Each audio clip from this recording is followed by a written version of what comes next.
Okay, सो अब हम start कर रहे हैं हमारा HRM का unit 3, which is training and development. देखो, ये जो यूनिट है ये कंपैरेटिवली सिंपल है क्योंकि इसमें बहुत सारे कॉन्सेप्ट्स नहीं हैं।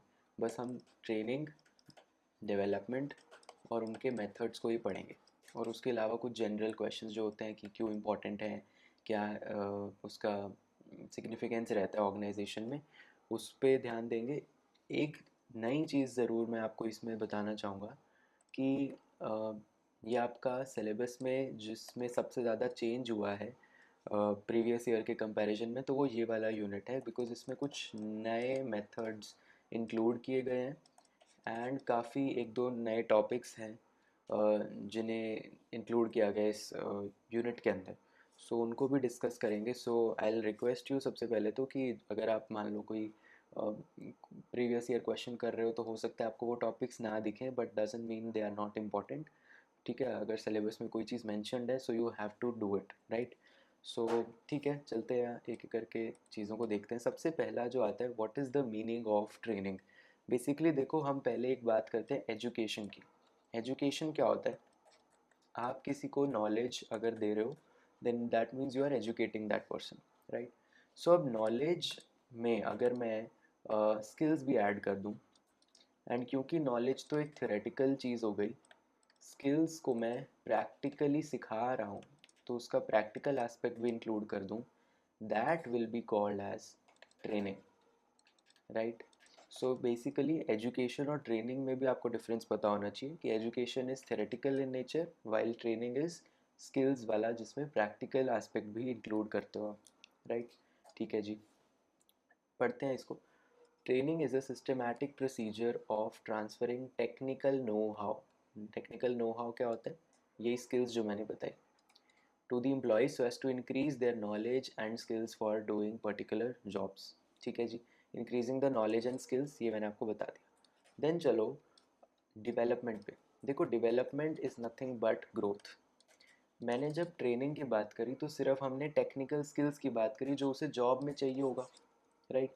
जब मैं डेवलपमेंट की बात करूँ, then I am talking growth in all respects. सारे एस्पेक्ट्स में हम उसकी ग्रोथ कर रहे हैं, जो कि उसके करियर में हेल्प करेगा। उसे एज अ पर्सन ग्रो कर रहा है, वो एज एन इंडिविजुअल ग्रो कर रहा है, एज एन एम्प्लॉय ग्रो कर रहा है, तो हम उसको बोलते हैं डेवलपमेंट, राइट। बेसिकली उसकी कॉम्पिटेंसी इंक्रीज कर रहे हैं, राइट। सो उसके बाद आता है difference between training and development. इसको ध्यान में देखते हैं। देखो, training is concern with increasing the skills and वो है ग्रोथ रिलेटेड, बता दिया मैंने ये। Training is used in relation to operative employees. Obviously skills जो चाहिए वो ऑपरेटिव एम्प्लॉयज़ को चाहिए। ग्रोथ किसको चाहिए होगी? मैनेजर्स, एग्जीक्यूटिव्स और प्रोफेशनल्स को चाहिए होगी। सो ये मेनली उनके लिए। Training is again job oriented, और वो मैंने बताया आपको करियर ओरिएंटेड रहता है। Training is short term, development में ग्रोथ करो तो आप लॉन्ग टर्म उसकी विजन देखते हो, लॉन्ग टर्म ग्रोथ उस हिसाब से करते हो, right. Training is imparted to operative workers at the initiative of management. Executives take initiative for their own development. So development कोई भी एग्जीक्यूटिव है वो खुद का चाहेगा कि हो, ट्रेनिंग करवाई जाती है बेसिकली किसी और के द्वारा, जो कि यूजुअली मैनेजमेंट ही है, right. Training, the scope of learning is limited to the job only, तो इसका स्कोप जो है वो सिर्फ जॉब तक सीमित है। डेवलपमेंट का स्कोप वाइड है, right. So this is basically wider in scope, इसका जो है ये नैरो स्कोप है। ठीक है।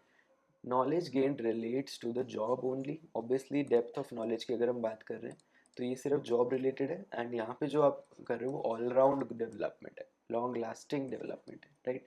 ठीक है, इसके अलावा इसमें कुछ भी नहीं है। आपको ट्रेनिंग और एजुकेशन का डिफरेंस करवा देता हूँ। जैसे मैंने बोला, ट्रेनिंग इज़ प्रैक्टिकल और वो theoretical. Then training is scope इसका नैरो है। अब एजुकेशन का स्कोप जो है वो ब्रॉड एंड जनरल है। अब आप बोलोगे कि एजुकेशन में तो सिर्फ थेरेटिकल था और इसमें तो बल्कि प्रैक्टिकल भी है, तो फिर आप इसको क्यों नैरो बोल रहे हो? देखो, हमने जो एजुकेशन है, आप इन जनरल देखो, एजुकेशन का स्कोप हर चीज़ में हो सकता है। Basically that is very general, इसने वर्ड इसीलिए इंक्लूड किया कि इसका जो स्कोप है ये काफ़ी जेनरिक सा है। यू कांट से कि एजुकेशन एक लिमिटेड है और ट्रेनिंग उससे ज़्यादा ब्रॉड है, नहीं। इट इज़ लाइक कि जब आप ट्रेन कर रहे हो तब भी तो आप एजुकेट तो कर ही रहे हो ना। Educate, you are educating something to the employ.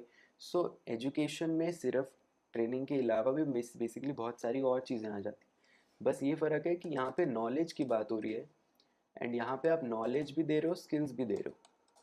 But इसका सिर्फ ये, इससे सिर्फ आप ये कंक्लूड नहीं कर सकते कि ये नैरो है और ये बेसिकली ये नैरो नहीं है या ये ब्रॉड ज़्यादा है, because knowledge in all respect is knowledge, so that is very broad and general. So इसलिए जस्ट ये आपको नैरो और जनरल इसलिए दे रखा है। देन ट्रेनिंग ड्यूरेशन है शॉर्ट, एजुकेशन इनफैक्ट चलती रहती है, लाइफ लॉन्ग प्रोसेस है। डेप्थ ऑफ लर्निंग ऑब्वियसली ये सिर्फ जॉब रिलेटेड है, और एजुकेशन तो कुछ भी हो सकती है। Then it results in learning of new skills and increase efficiency, basically ये एफिशिएंसी के लिए। एंड यहाँ पे रिजल्ट्स इज ब्रॉडर लर्निंग है बेसिकली, यानी एजुकेशन सिर्फ लर्निंग के लिए। इसके अलावा आता है आपके पास ऑब्जेक्टिव्स ऑफ ट्रेनिंग, कि हम ट्रेनिंग क्यों करा रहे हैं। तो इसमें अगेन बहुत जनरल से पॉइंट्स आएंगे, जैसे to enhance the knowledge of the employees. देखो ऑब्वियसली आप ट्रेन कर रहे हो, स्किल्स दे रहे हो ना उनको, तो उनकी नॉलेज बढ़ रही है, as simple as that. And आजकल तो वैसे भी जो है ट्रेनिंग स्किल्स में ज़रूरी इसीलिए हो गई है ना बेसिकली, कि उनका आजकल एवरीवन टेक्नोलॉजिकली देखे, एडवांसमेंट्स इतनी ज़्यादा हो गई हैं कि there is more and more need कि एम्प्लॉयज़ को ट्रेनिंग दी जाए, उन्हें स्किल्स वगैरह सिखाई जाएँ, ताकि वो अपना बेसिकली उनका डेवलपमेंट भी हो सके, राइट। सो आप ये भी लिख सकते हो। Then to improve the job related skills, obviously job में एफिशिएंसी लाने के लिए उसको सिखाओगे तभी तो वो ज़्यादा एफिशिएंट काम करेगा, प्रोडक्टिविटी उसकी बढ़ जाएगी। ये सब आप लिख सकते हो, right. Then to develop proper job related attitudes, देखो ज़रूरी है उसमें इनकलकेट करना कि उसे कैसे बात करनी है लोगों से, काम के एथिक्स सिखाना, लोगों से टीम में कैसे काम करना है ये सिखाना, तो ये सब भी ट्रेनिंग में आप इंक्लूड करते हो उनकी, right. So training can be like any kind of training, right. So job related आप चीज़ें सिखा रहे हो, वोकेशनल ट्रेनिंग कर रहे हो, अलग अलग टाइप की हो सकती है।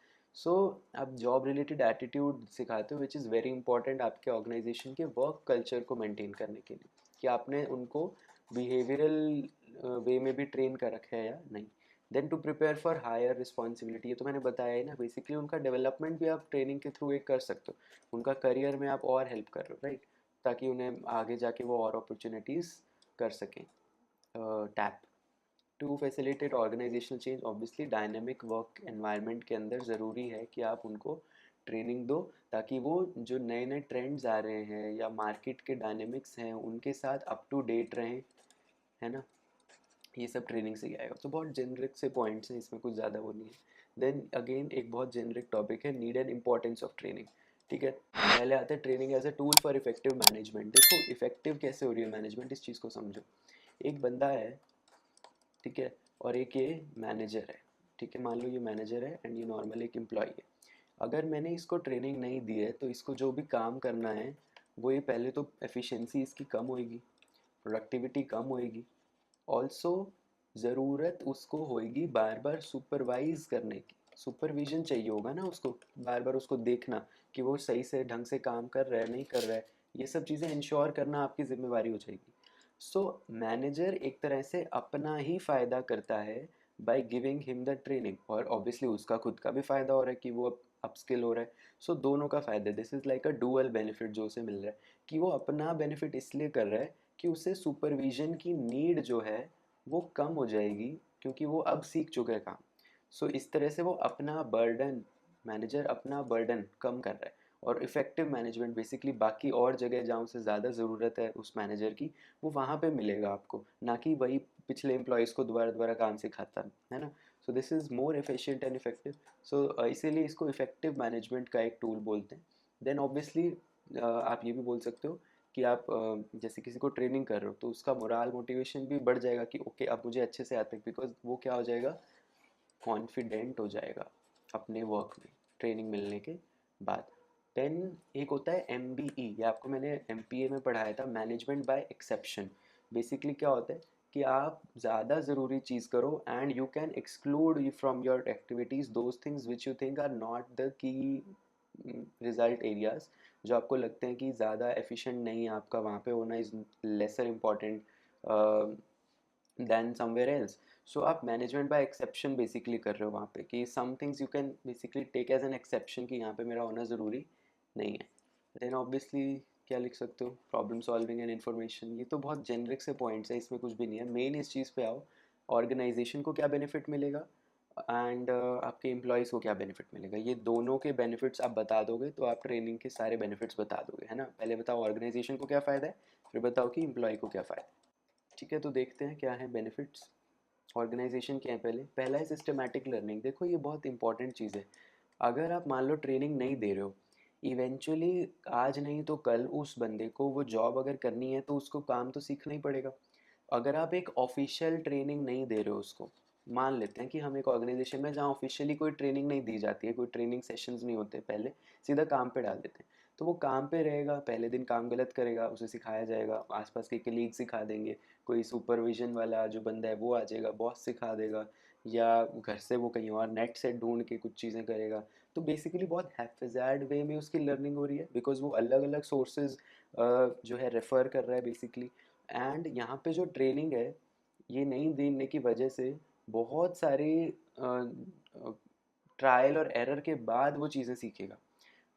ऑन दी अदर हैंड अगर आप उसको ट्रेनिंग दे रहे हो तो उसकी सारी लर्निंग एक ही उस ट्रेनिंग के पीरियड में हो जाएगी, एंड देन वो सीख जाएगा सारा काम। So that is a very like higher systematic learning process. So इसलिए सिस्टमैटिक लर्निंग बोल रहे हैं कि इवेंचुअली उसको काम तो सीखना ही है। अब वो आप उसे प्रॉपर ट्रेनिंग दे के पहले ही सिखा दो, या फिर वो छुटपुट छुटपुट इधर उधर से नॉलेज गेन करेगा एंड फिर सीखेगा।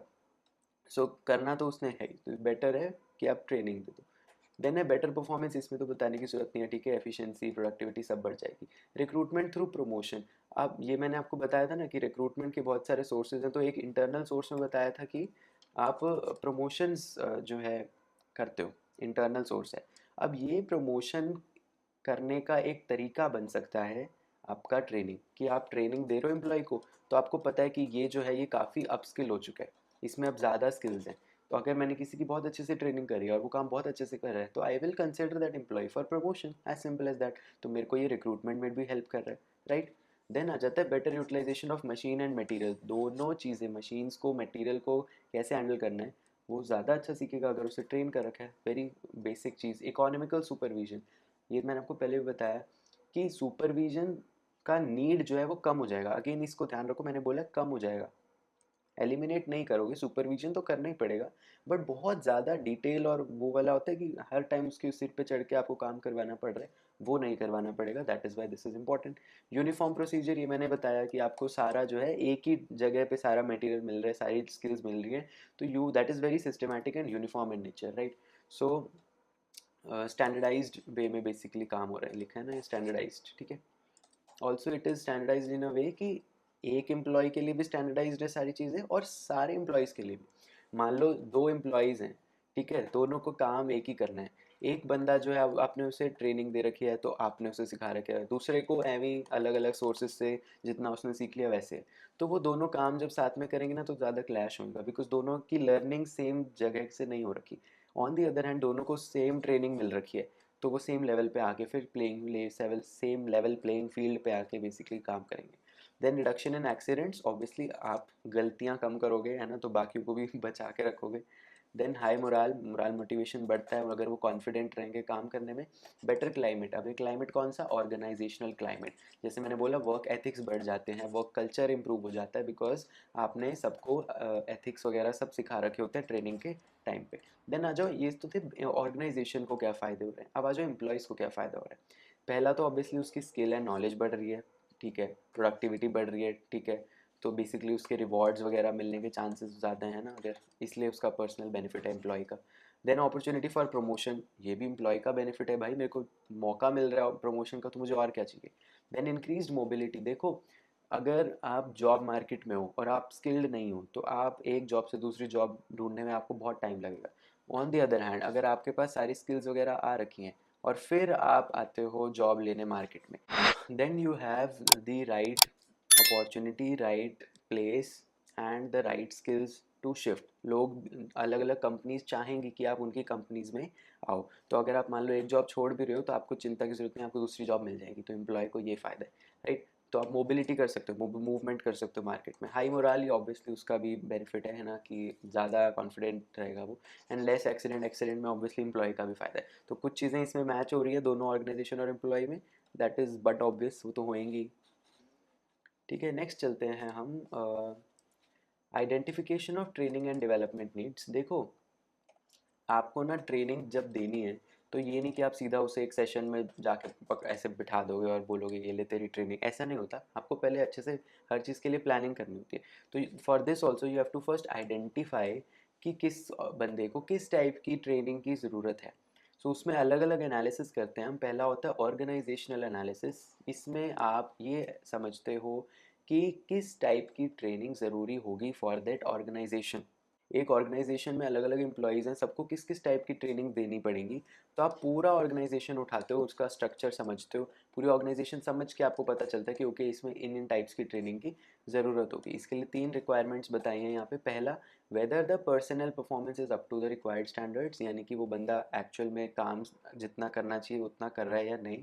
Then whether the organisational environment in different departments is conducive to the fulfilment, क्या ऑर्गेनाइजेशन कि डिपार्टमेंट और ऑर्गेनाइजेशन के एनवायरनमेंट में ही तो प्रॉब्लम नहीं कि उस एनवायरनमेंट में बंदा काम ही नहीं कर पाता, तो आप ट्रेनिंग दे के भी फिर कुछ नहीं करवा पाओगे। सो आपको ये चीज़ पता होनी चाहिए कि पहले ट्रेनिंग से आपको ऑर्गेनाइजेशन का एनवायरनमेंट सही करना पड़ेगा, कि पता लगे ट्रेनिंग होके भी आगे फिर भी वर्क नहीं हो पा रहा, ऐसा ना हो, राइट।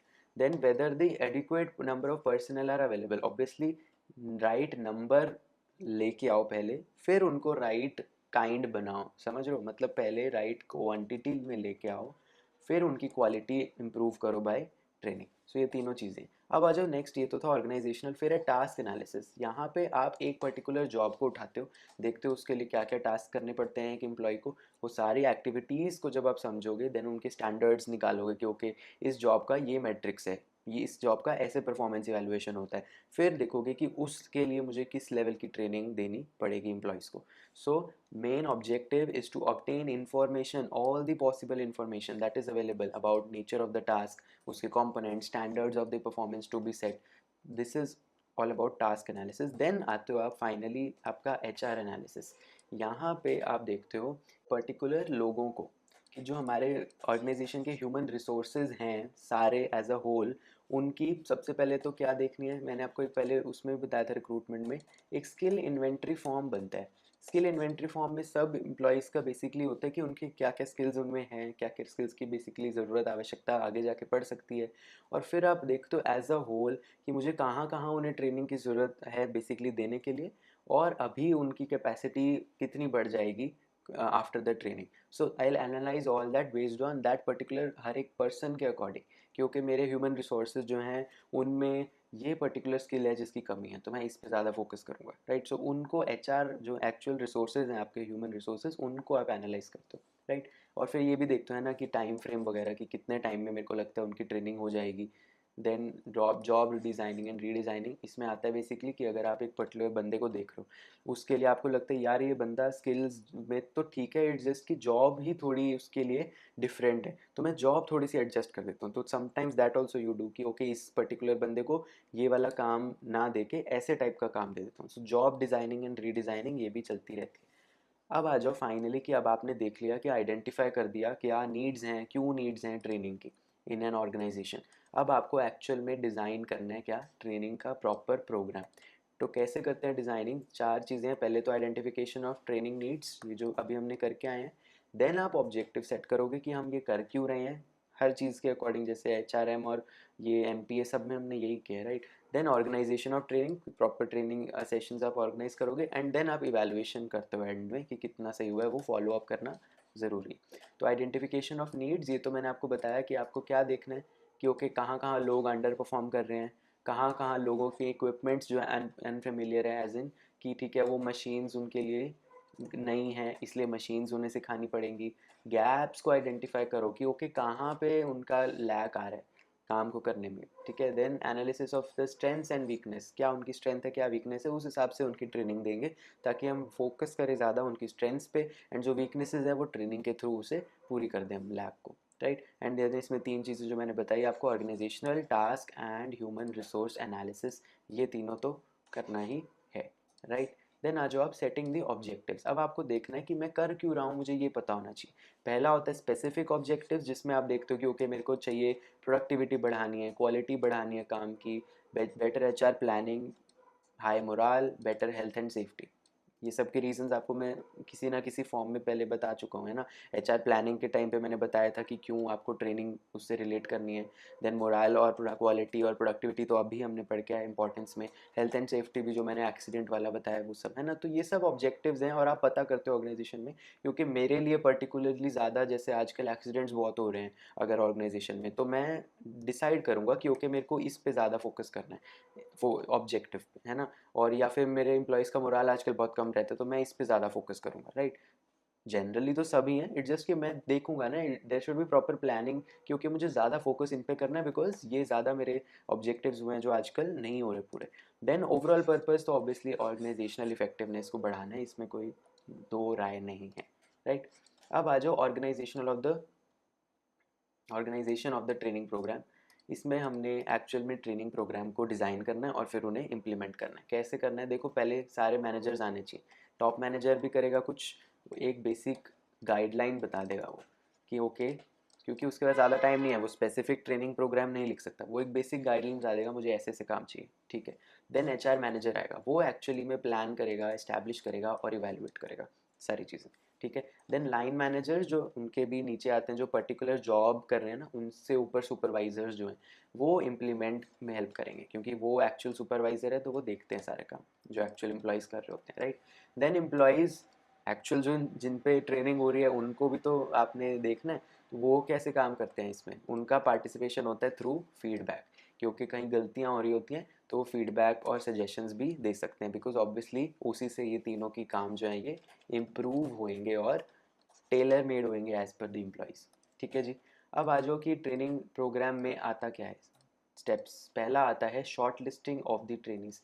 आप डिसाइड करते हो किन किन एम्प्लॉयज़ को ट्रेनिंग देनी है। आधे लोगों की हो सकता है पहले से हो रखी हो, आधों की नहीं हो रखी होगी, तो आप शॉर्ट लिस्ट करते हो कि इन की मुझे ट्रेनिंग करनी है, right. This is are done after some kind of screening, right, कि आप एक देखते हो सबके स्किल इन्वेंट्री फॉर्म्स पे जाओगे, उनके में भी रेज्यूमेज उनके सब कुछ एक डिटेल्ड एनालिसिस इवैल्यूएशन करोगे, क्योंकि मेरी ऑर्गेनाइजेशन में ये एम्प्लॉयज़ हैं, इनकी ये स्किल्स हैं और ये इनकी यह कमी है, मेरे को इनको सिखाना है।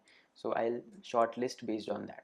Then I will prepare the instructors या ट्रेनीज तो एम्प्लॉयज़ हैं, जिनको इन ट्रेनिंग देनी है, जिनको नहीं, बेसिकली जिन्होंने ट्रेनिंग देनी है सर, ठीक है। सो उनको मैं तैयार करूँगा, ठीक है, उनको अच्छे से जो टॉप मैनेजर ने गाइडलाइन दी थी वो समझाऊंगा, फिर समझाऊंगा कि उनका प्लान और ऑब्जेक्टिव क्या है, उस हिसाब से उसे बनानी है ना ऑब्वियसली। सो वो समझाऊंगा, स्किल्स सिखाऊंगा कि ओके तुझे पेशेंटली टॉलरेंट रहना है, पेशेंट रहना है और सबसे ऐसे बात करनी है, ऐसे बात नहीं करनी है, ट्रेनिंग प्रोग्राम में ऐसे बिहेव करना है, right. All that I tell, and obviously उसमें स्किल्स और नॉलेज होनी तो चाहिए तभी वो सिखा पाएगा। Then I determine the training period, कितने टाइम के लिए करना है, 1 महीना, 2 महीना, 1 घंटा रोज़ का, 2 घंटा रोज़ का, ये सब टाइमिंग्स क्या रहने वाली है वो डिसाइड करूँगा। एंड देन क्या मटेरियल रहने वाला है ना, उनको मान लो बुक्स दी जाएंगी या ऑन द जॉब कुछ दिखाया जाएगा, उस समझाया जाएगा, देख के सिखाया जाएगा, कैसे करना है वो सब बताया जाएगा यहाँ पे। Then preparation of that training material. अब ये जो ट्रेनिंग मटेरियल मैंने डिसाइड किया था कि कैसा बनाना है, वो मटेरियल एक्चुअली में बनाना भी तो किसी को पड़ेगा। सो वो टेक्स्ट या सम रिटन मटेरियल होगा, पूरा आउटलाइन होना चाहिए कोर्स का, and then I will distribute it, है ना, सब में बांट दूंगा मैं एम्प्लॉयज़ में। देन आप ऑब्वियसली एट द एंड आप इम्प्लीमेंट करोगे दैट ट्रेनिंग प्रोग्राम, ठीक है। That is basically the action phase. आप एक्चुअल चीज़ें डेमोन्स्ट्रेट इलस्ट्रेट करके दिखाओगे, समझाओगे क्लियर कंप्लीट तरीके से, जो भी एड्स ऑडियो विजुअल है ना चीज़ें एक्स्ट्रा चाहिए होगी सप्लीमेंट्री, वो सब दोगे। You will encourage the employees कि हाँ डाउट्स पूछो, हम आपको एक्सप्लेन करेंगे, सारी बेसिकली जॉब रिलेटेड डाउट्स उनकी क्लियर करनी है, एंड विल टेल कि क्या एक्चुअल जॉब में आपको करना है, वो सब सिखाया जाएगा, ठीक है। All that is done. Then आप लास्ट स्टेप, मैंने हर चीज़ में आपको जैसे बताया, एक फॉलोअप करना हमेशा ज़रूरी है मैनेजर्स को। इवैल्यूएशन में आप क्या क्या ऑब्वियसली चीज़ें करोगे कि ओके मैंने जो ऑब्जेक्टिव सेट किए थे सबसे पहले, क्या वो मीट हुए या नहीं, क्या एम्प्लॉयज़ सेटिस्फाइड हैं या नहीं। So basically as a whole मैं चेक करूँगा कि मेरा कितना वो इफ़ेक्टिव रहा है। और ये एक क्वेश्चन बनता है कि इफ़ेक्टिव ट्रेनिंग प्रोग्राम के क्या कैरेक्टरिस्टिक्स होने चाहिए। देखो सबसे पहला तो कि it should B chalked out after identifying the needs. जो भी स्टेप्स हैं वो सारे करने हैं ना बेसिकली। सो पहला कैरेक्टरिस्टिक ये है कि वो पहला स्टेप करा होना चाहिए। इट शुड बी फ्लेक्सिबल, है ना, काफ़ी रिजिड तो ऑब्वियसली कुछ भी नहीं रखना चाहिए, that is a foundation thing for the management. It should prepare the trainees mentally before they are imparted the knowledge. ठीक है, शुरू में उनको अगेन थोड़ा मोरल बूस्टिंग और इसकी ज़रूरत रहती है कि मेंटली दे आर प्रिपेयर्ड की for a training session. So that also then it should be conducted by well qualified, जो दे रहे हैं ना ट्रेनिंग वो क्वालिफाइड और प्रॉपर नॉलेज वाले होने चाहिए। देन अगेन टॉप मैनेजमेंट का सपोर्ट, तो मैंने शुरू में ही आपको बताया कि HR manager, top manager, line manager, ये सब चाहिए, प्लस एम्प्लॉयज़ चाहिए, right. Then it should be supported by critical appraisal of the outcome, जो मैंने लास्ट स्टेप बताया कि फॉलो अप और evaluation is very important. All right, then चलते हैं हम प्रिंसिपल्स ऑफ ट्रेनिंग। ये भी ऑलमोस्ट सिमिलर ही है कि बेसिकली आप ट्रेनिंग जब कर रहे हो तो क्या क्या प्रिंसिपल्स पे बेस्ड होना चाहिए। पहला है प्रिंसिपल ऑफ इंडिविजुअल डिफरेंसेस, कि आप मान लो 10 एम्प्लॉयज़ को ट्रेन कर रहे हो, सब लोग अलग हैं, सबका सीखने का पेस डिफरेंट है, सबका सीखने का स्टाइल अलग है, सबका चीज़ें करने का ढंग अलग है। So you have to take a mutual वो स्टैंड वहाँ पे कि ओके सब डिफरेंट है, मैं सबको उनके ही हिसाब से टेलर मेड करके जितना हो सके उतना कराऊंगा। Then need for the depth and nature of training, कि कितनी डेप्थ में चाहिए, बहुत ज़्यादा रिक्वायरमेंट से ज़्यादा भी नहीं होनी चाहिए और कम भी नहीं होनी चाहिए। आफ्टर जॉब एनालिसिस ही हो सकता है, तो right. For effective motivation suitable incentives, है ना, कि कुछ तो इंसेंटिव होना चाहिए कि आप ट्रेनिंग करो अपनी, है ना, उनको देने के लिए। Then trainees must take active in part, जैसे मैंने बोला डाउट्स क्लियर करवाएं, सजेशंस दें, ये सब के थ्रू पता लगता है कि वो कितने इन्वॉल्व हैं इन सब चीज़ में, राइट। देन आता है trainer selected for it should undergo, again जो लोग दे रहे हैं ना उनकी भी ट्रेनिंग होनी चाहिए कि ट्रेनिंग कैसे दी जाती है, right? So they should know how to train, that is to coach. So that is again very important. ये सब चीज़ें अभी तक जो हमने करी है काफ़ी जनरल सी थी। सो आई थिंक ये मैं आपको फर्स्ट लेक्चर यहीं पे एंड कर रहा हूँ। इट इज़ वेरी जेनरिक चीज़ें, आप अगेन एक दो बार इसको रिवाइज करोगे आपके दिमाग में बैठ जाएंगी, कुछ इसमें खास नहीं था। इसके बाद वाला जो हम करने वाले हैं ना, that is role specific and competency based training. This is very important question. And then फिर जो ट्रेनिंग के मेथड्स ओल्ड वर्सेस न्यू जो नए सिलेबस में ऐड हुए हैं वो सब, that will do in the next lecture. So तब तक के लिए बाय बाय। आई होप समझ में आया होगा, अगर समझ में आया है please do like share and subscribe to the channel. Bye bye.